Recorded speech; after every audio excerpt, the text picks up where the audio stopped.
And welcome back again. जैसे कि मैंने आप लोगों से कहा था कि मैं आप लोगों के साथ मौजूद होंगी और आप लोगों के साथ जो है वो ऑलराइट जनाब, थैंक यू वेरी मच, बहुत शुक्रिया जी। मैं आप लोगों के साथ मौजूद हूँ और एक बार फिर से आप सबको वेलकम कहूँगी अपने प्रोग्राम सदाए पख्तूनख्वा में। जैसे कि मैंने आप लोगों से कहा था कि 3 से 4 बजे के दौरानी में मैं आप लोगों के साथ होंगी और उसमें हम काफ़ी अच्छी, खूबसूरत और बहुत ही दिल लुभाने वाली बात जो कि मुझे बहुत पसंद है, जब भी हम अपनी सकाफ़त की बात करते हैं, अपने कल्चर की हम बात करते हैं, अपनी रिवायात की अगर हम बात करते हैं, तो ऐसे तो बिल्कुल मुझसे तो कभी रहा ही नहीं जाता कि इसके ऊपर कभी बात ना हो।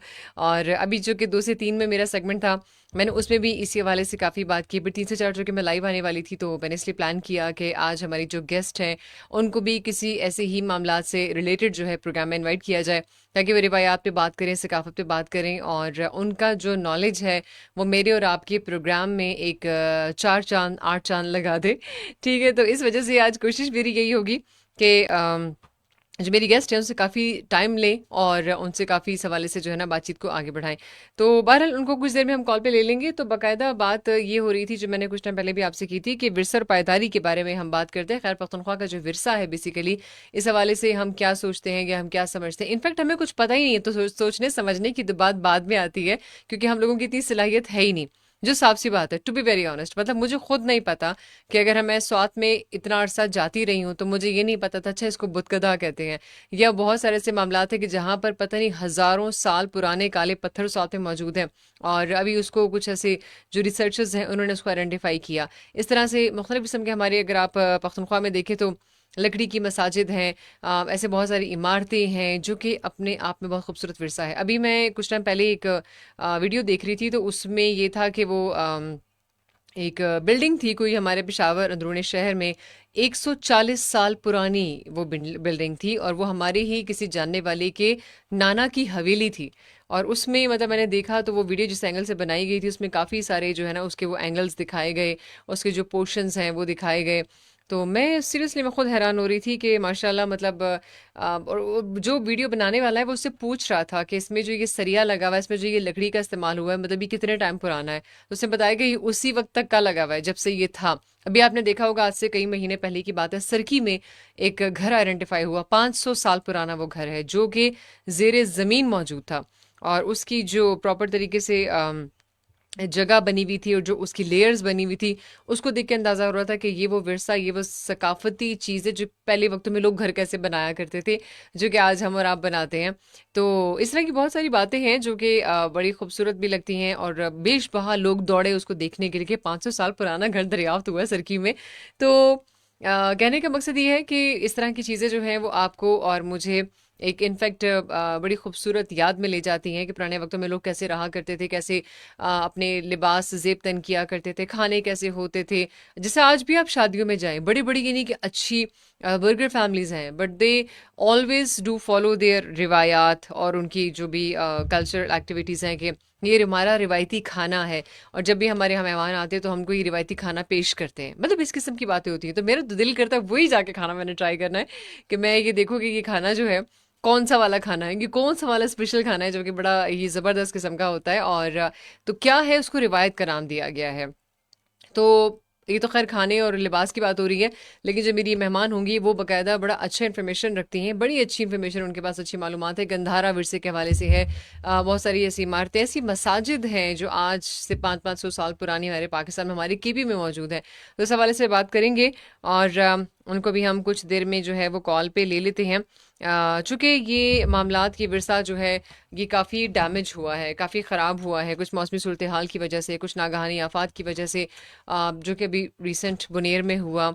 ऐसा बहुत सारा हमारा सकाफ़ती जो हिस्सा था वो तो बिल्कुल ज़ेर ज़मीन ख़त्म हो गया बदकिस्मती से। लेकिन बहरहाल इस तरह की बहुत सारी मामलात, इस तरह की बहुत सारी चीज़ें जो कि आने वाले वक्त में हम चाहते हैं, मैं खुद चाहती हूँ। हमारे और आपके वक्त में जब एक स्कूल टाइम हुआ करता था तो हम लोग बड़े यूज टू थे इन बातों के लिए कि जी चलें चलें, आज तो जी हमें म्यूज़ियम दिखाने लेके जा रहे हैं।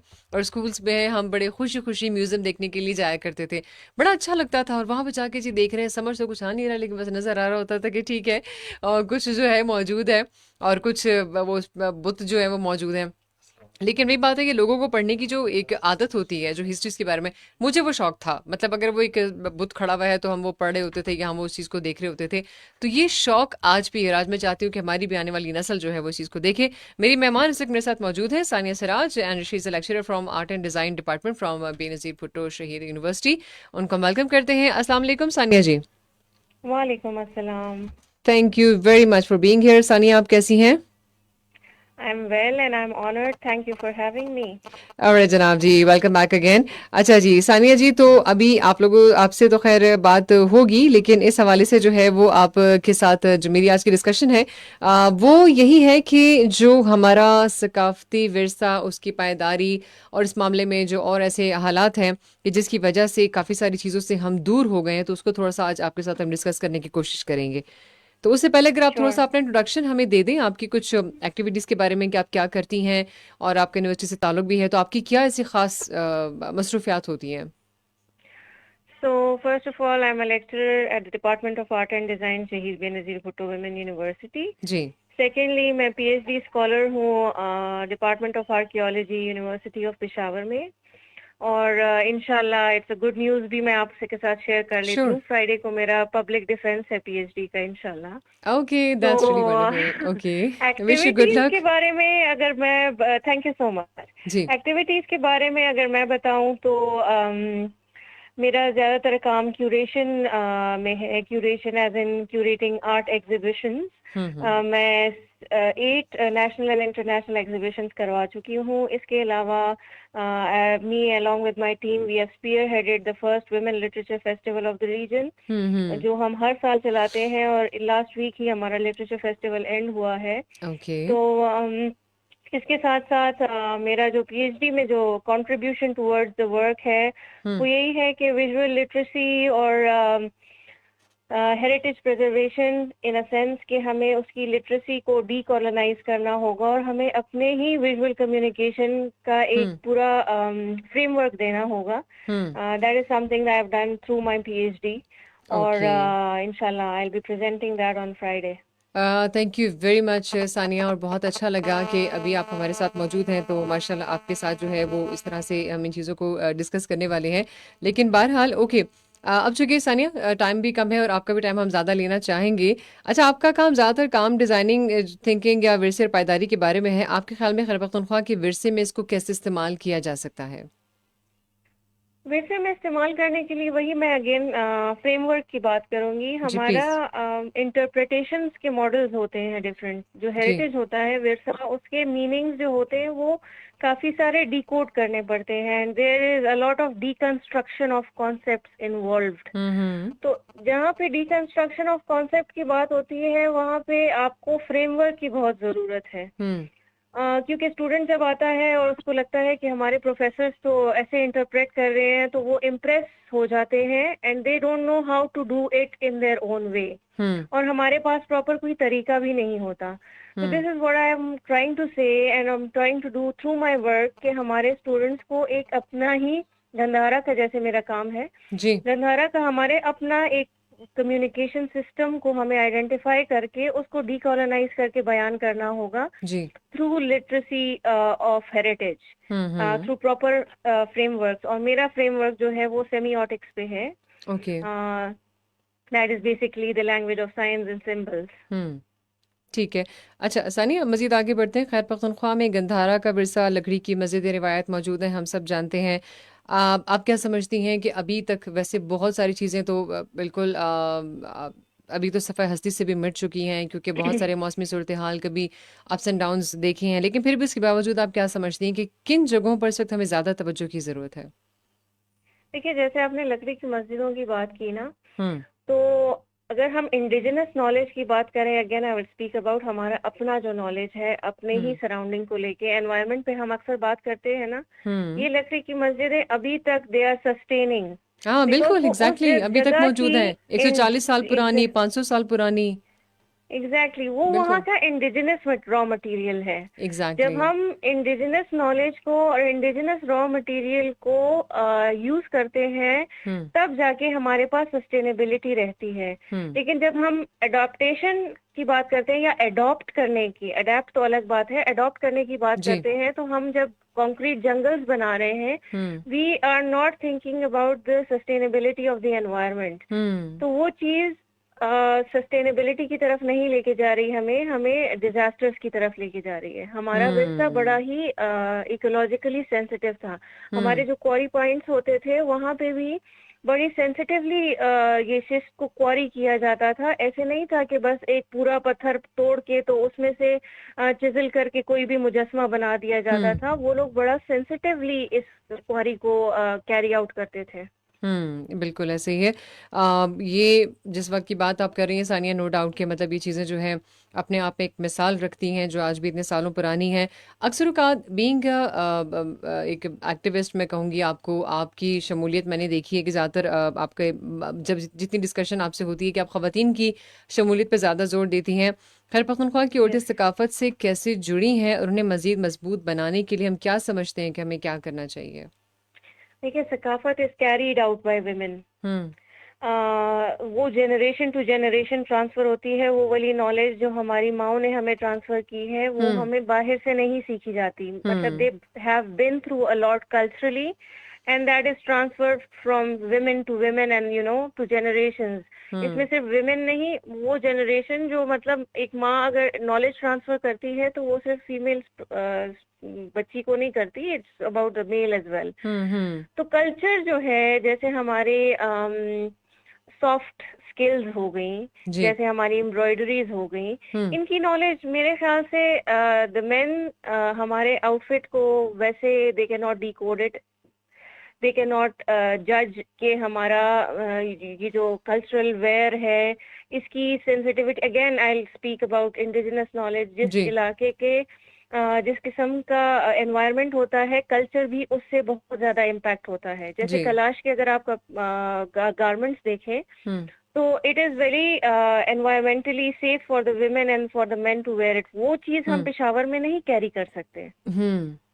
So culture is also related to the environment that we are living in, and that is carried out by women. जैसे हम हुँ। जब भी सैलाब आता है, सबसे ज्यादा जो वल्नरेबल पॉपुलेशन होती है वो भी फीमेल की ही होती है। फीमेल है, बिकॉज बच्चे हैं, बिल्कुल। एग्जैक्टली, क्योंकि हुँ। हम वल्नरेबल भी हैं और हुँ। हम सेंसिटिव टुवर्ड्स द कल्चर भी हैं। हुँ। So that is why women should be the key stakeholder when it comes to culture and heritage. बिल्कुल सही। मौसमी सूरत हाल की हमने बात की सानिया, मुख्तलिफ़ किस्म के ऐसे झगड़े हमने देखे हैं, कहीं पर कोई हमारी ऐसी सिचुएशन आ जाती है, कहीं ऐसे मामलात आ जाते हैं, खैर पख्तूनख्वा के सकाफ़ती माहौल को मुतासिर वो कर रहा है। आपके ख़्याल में विरसा कैसे लोगों को मज़बूत बनाता है और कैसे खुद इन्हिसारी जो है वो हमें देता है? जी, आप जो कंडीशन बता रही हैं वो अनफॉर्चुनेट है डेफिनेटली। हुँ। इतना जानी नुकसान हुआ है हमें, इतना माली नुकसान हुआ है, एग्ज़ैक्टली। एनवायरमेंटली भी हमें बहुत ज़्यादा नुकसान हो चुका है। हुँ। लेकिन द थिंग इज कि उसने हमारे हेरिटेज को, आई थिंक हमारे love for our heritage, our love for हमारी पहचान, वो बढ़ गया है। हुँ। उसको कम नहीं किया उसने। मेरे ख्याल से वो चीज़ें डेफिनेटली बहुत डेवेस्टेटिंग है कि जिस हालात से हम लोग गुजर के आ रहे हैं। लेकिन हुँ। व्हेन आई मीट women, जैसे अभी मैंने लिटरेचर फेस्टिवल की बात की, इसमें ऐसी ऐसी बच्चियों से ऐसे ऐसे दरअजिंदा एक इलाका है जहाँ की बच्चियों से हम मिले और उनकी किताबें और उनके लिखे हुए जो पोइट्रीज हैं हमने जी। सुनी। Then there was a girl from Jinnah college जिसने अपनी बुक लॉन्च की, और ओके। उसका भी सारा ये चाइल्डहुड ट्रॉमा पे था कि बॉम्ब ब्लास्ट होते थे और हम लोग कैसा फील करते थे। When hmm. होप बर्न्स के नाम से उसने एक किताब लिखी थी। और इस सब से आई हुँ। Think I hmm. कंक्लूड कि वो होप की burn, the feeling of burning हुँ। ने हमें हम मजीद अपने अपनी जमीन से प्यार करना सिखाया है, अपने हुँ। विरसे से प्यार करना सिखाया है। तो हुँ। हम लोग बड़े रेजिलिएंट कौम है, और I think we we still have it in our blood. बिल्कुल ऐसे ही है कि ये तमाम जो बातें हैं, ज़ाहिर सी बात है सानिया, हम लोगों के ज़हनों से तो ये मिट नहीं सकती हैं, लेकिन स्टिल हम उस चीज़ की तरफ खिंचे चले जा रहे हैं और अभी तक हम अपनी इस पायदारी में जो है वो मौजूद हैं। अच्छा, यहाँ पर हम बात करेंगे कि नौजवान नस्ल जो है, आपके ख्याल में नौजवान जैसे डिज़ाइनर्स हैं या तख्लीकी लोग खैर पख्तूनख्वा की कहानियों को आज के दौर के लोगों के लिए कैसे नए अंदाज में पेश कर सकते हैं? It's a very interesting question. Visual story telling भी है और स्टोरी टेलिंग इन जनरल हमारे मुल्क में इट्स डाइंग। जी।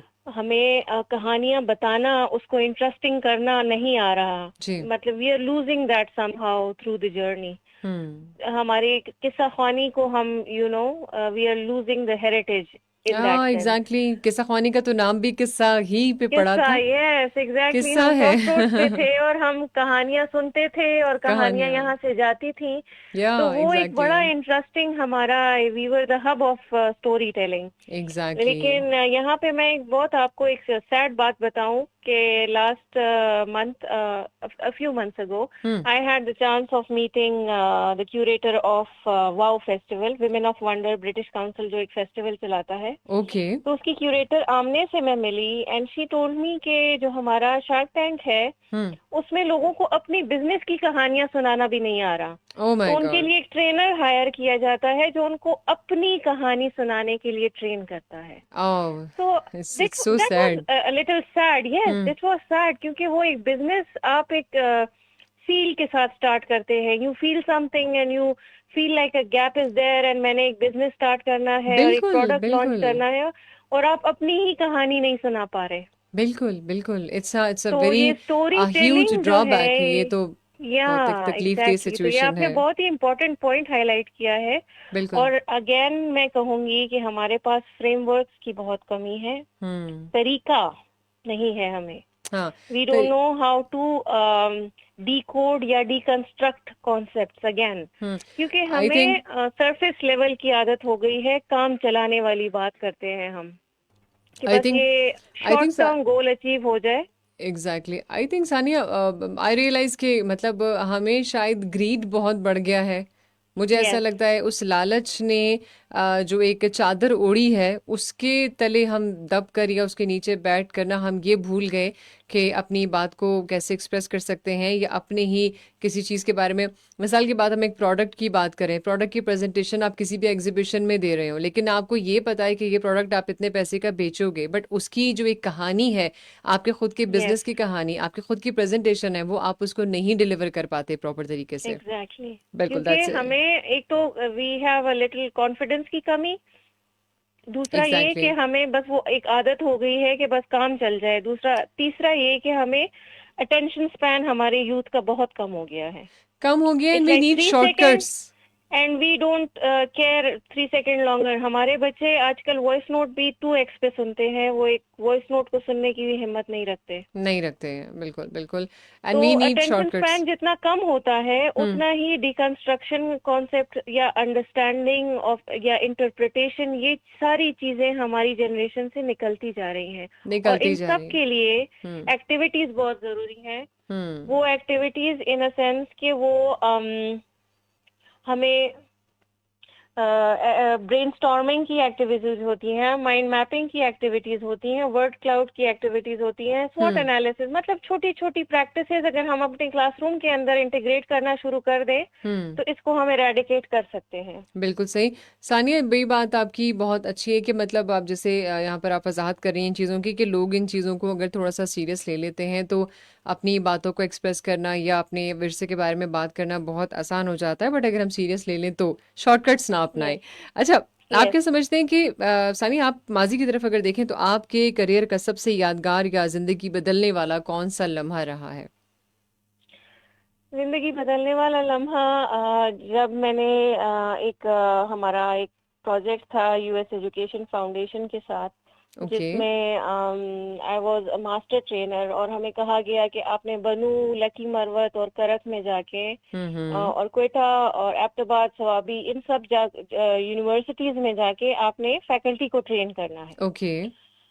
तो जाहिर है हालात भी ऐसे थे और बनू और करक और वहाँ जाना, तो बड़ा एक अजीब सा एक एंजाइटी थी मुझे जाते वक्त। लेकिन हम्म। व्हेन आई वेंट देयर, हाँ मैंने अपने से सीनियर लोगों को ट्रेन किया, क्योंकि बेसिकली ट्रेनिंग इस बात की थी कि हमें 21st century classroom skills impart करने थे हम्म। फैकल्टी के अंदर। उसमें लेवल ऑफ सीनियरिटी नहीं था, it was just imparting knowledge about the critical thinking, communication, collaboration hmm. And creativity. Okay. तो ये इंस्टिल करने के टेक्निक्स हम उनको बताने जा रहे थे। Okay. So there were a lot of senior faculty, sciences की faculty थी, social sciences की थी, so I had that anxiety. लेकिन when I went there and I met those people and I came to know about their classrooms and then I shared my experiences, मुझे हम्म। लगा कि हमें stereotyping की बड़ी आदत हो गई है। हम्म। और हर केस में आदत हमारी है जमीन सानिया। में हर यस, केस में आदत है। या। यस। तो मेरे ख्याल से हमारी जमीन में बहुत ज्यादा पोटेंशियल है, and we are way too talented to be in such. ये छोटी छोटी बातों में अगर हम इसमें से निकल आए तो हमारी यूथ भी बहुत ज्यादा स्मार्ट है। हम्म। Because I have had the honor of teaching a class of engineering in University of Nebraska, hmm. and I felt that strongly कि हम्म। हमारे बच्चे बहुत ज़्यादा talented हैं, they are way smarter. Exactly exactly। और सबसे बड़ी बात ये कि हमारी यूथ को जिस चीज़ ने जकड़ा हुआ है सानिया, और इनफैक्ट इंक्लूडिंग अस, क्योंकि हम भी कोई इतने ज़्यादा फिलहाल अभी पुराने वक्तों के नहीं हैं, बट ये है कि जिस सदी में हम लोग हैं, हम भी उसी जकड़न में आज भी हम मौजूद हैं कि हमें सिर्फ ये पता है कि टेक्नोलॉजी ने ये कर दिया, हमें ये पता है कि एआई ने हमें, मतलब एआई ने इस काबिल हमें बना दिया है, रोबोटिक ज़िंदगी हमें मिल चुकी है, and we are very fast. लेकिन जब भी अभी आप ये जो लोक मेला हुआ इस्लामाबाद में अभी जो हुआ, ये कितने डेज का था मुझे ये नहीं पता, आपको इस बात का भी ज़्यादा अंदाज़ा होगा। बहुत ही ज़बरदस्त वो मेला था, और एक सकाफ़ती विरसा पूरा पाकिस्तान भर से कल्चर को हर एक बंदे ने रिप्रेजेंट किया। तो आई थिंक मेरे और आपके इस प्रोग्राम से एक मैसेज ये जा रहा है कि मतलब इसमें पॉजिटिविटी के साथ साथ सुकून बहुत है। आप अपने कल्चर Yes, में जब चले जाते हैं, आपको लगता है कि आप नेचर के करीब गए हैं, और आपको बहुत सारी चीज़ें एक्सप्लोर करने exactly. का मौका मिलता है। बिल्कुल। चैलेंजेस आ रहे हैं सामने स्टिल सानिया, हमारे विरसे जी। के हवाले से, हमारे इस किस्म का जो एक हमारा असासा है, इस चैलेंजेस को ओवरकम करना, वो तो आपकी बातें भी आपने काफ़ी हद तक क्लियर भी किया है, बट उसके बावजूद भी मैं मज़ीद इसलिए बुनियाद में जा रही हूँ ताकि और मज़ीद चीज़ आपसे हम चीज़ें जो है पूछ सकें कि और क्या ऐसा हो सकता है कि जहाँ पे चैलेंजेस को हम ओवरकम कर सकते हैं। देखिए, हम हमारे पास सबसे पहले तो केपी में कोई आर्ट गैलरी ही नहीं है, dedicated art gallery right. Exist ही नहीं करती। राइट। हम बातें बहुत कर रहे हैं कि हमारा culture department, yes they are doing a very good job, जी जी। No doubt. लेकिन डेडिकेटेड आर्ट गैलरी के बगैर this job is not complete. Right. Because artist, जब तक आप अपने आर्टिस्ट को अहमियत नहीं देते या अपने आर्टिस्ट को इन्वॉल्व नहीं करते, हम्म। आप अपने, you know, it is not only about heritage, it is not only about culture, ये हम्म। सारी चीजें कंबाइन हो के ही काम कर सकती हैं। हम्म। फंक्शनिंग, जैसे कहते हैं ना, विरसा विरसा जो है हमारा, हम्म। उसको फंक्शन कराने के लिए हमारे पास एक्सप्रेशन के एरियाज होने चाहिए। जी। एक आर्ट गैलरी की एब्सेंस ने ये हमारा आर्ट सीन डेवलप होने ही नहीं दिया। आप देखते होंगे ना, कराची बीनाले, हम्म। लाहौर बीनाले, अब हम्म। एनसीए का ट्री नाले हुआ है। हम्म। तो ये सारे एक्सप्रेशन ऑफ आर्ट हैं, ये सारे कल्चरल एक्सप्रेशंस हैं जो उनको एक प्लेटफॉर्म के थ्रू रिप्रेजेंट करने का मौका मिलता है। लेकिन आपने कभी पेशावर बीनाले नहीं सुना। बिल्कुल एंड ऐसे आई ही है। Been constantly advocating for that कि ये होना चाहिए। हम्म। अगर हम अपना आर्ट सीन डेवलप नहीं करेंगे, हम अपनी कल्चर की प्रमोशन कैसे करेंगे? अगर हम लोक विरसा में फर्स्ट पोजीशन लेके आ सकते हैं, हम्म। so we have the potential to run a Biennale in Peshawar, right? Hmm. Right. Right. तो एग्जैक्टली। हम वो वाले एफर्ट्स नहीं कर रहे जिसमें एक होलिस्टिक हमारा एक अप्रोच हो कि हम्म। सारों को साथ लेके चलें। अब हम्म। आर्टिस्ट का काम सिर्फ ये तो नहीं है कि आप किसी इवेंट में उसे पेंटिंग बनवा के वो पेंटिंग प्रेजेंट करें। यहाँ पे आर्टिस्ट का सिर्फ वही रोल रह गया है, विच इज एक्सट्रीमली डेवस्टेटिंग। और हम उनको actually represent, we called it art and design, हम सिर्फ इसको आर्ट एंड डिजाइन मानते हैं। एग्जैक्टली। तो ये हमारी होलिस्टिक अप्रोच नहीं है। होलिस्टिक अप्रोच के लिए हमें सारों को साथ लेके चलना होगा और सबको कंसिडर करके चलना होगा. बिल्कुल सही. Again framework is extremely important. Right, बिल्कुल. चूंकि टाइम काफ़ी हद तक यहाँ पर कम रह गया है सानिया, तो आखिर में आपसे ये बात करूँगी कि कम्युनिटी एंड पॉलिसी बनाने वालों के लिए सकाफत विरसे की अहमियत के लिए अगर आपने पैगाम देना हो तो क्या कहेंगी? पॉलिसी मेकिंग में विमेन रिप्रेजेंटेशन बहुत कम है. जी. हमारी अगर कल्चर की बात की जाए, हेरिटेज की बात की जाए, हेरिटेज प्रैक्टिशनर्स की बात की जाए, इन सब में विमेन रिप्रेजेंटेशन बहुत ही कम है. जी. और मेरे ख्याल से इस रिप्रेजेंटेशन को अगेन होलिस्टिक बनाना चाहिए, इसको इंक्लूसिव बनाना चाहिए. और इस अप्रोच के लिए again we should involve all the key stakeholders. जी. ये कुछ लोगों का फैसला करने से काम नहीं हो सकता. बिल्कुल सही. और सानिया यहाँ पे इसी के साथ साथ एक और चीज़ कंक्लूड कर दें कि डिजिटल आर्काइविंग जो है, अगर उस पर हम बात करें तो उसको थोड़ा सा हम कैसे प्रॉपर तरीके से मैनेज कर सकते हैं? Digital archiving extremely important again, क्योंकि अगर आपने जैसे शुरू में बात की कि हमारे जो रीजन है इसके हालात को मद्देनजर रखते हुए और रिसर्च को अलाइव रखने के लिए digital archiving is extremely important. उसके लिए ट्रेनिंग्स भी होती रही हैं. पिछले दिनों भी Directorate of Archaeology and Museums में ट्रेनिंग थी. I was involved in that and बहुत अच्छे तरीके से काम हो रहा है. लेकिन again there should be more of it. और कैस्केडिंग नहीं होती, चीजों को कैस्केड करना बहुत जरूरी है. ट्रेनिंग ले लेने से काम नहीं होगा जब तक कि वो ट्रेनीज जो हैं आगे ट्रेनर्स नहीं बनते and they keep on cascading the effect of all the training that they took in one programme. Alright, thank you very much Sania for being here.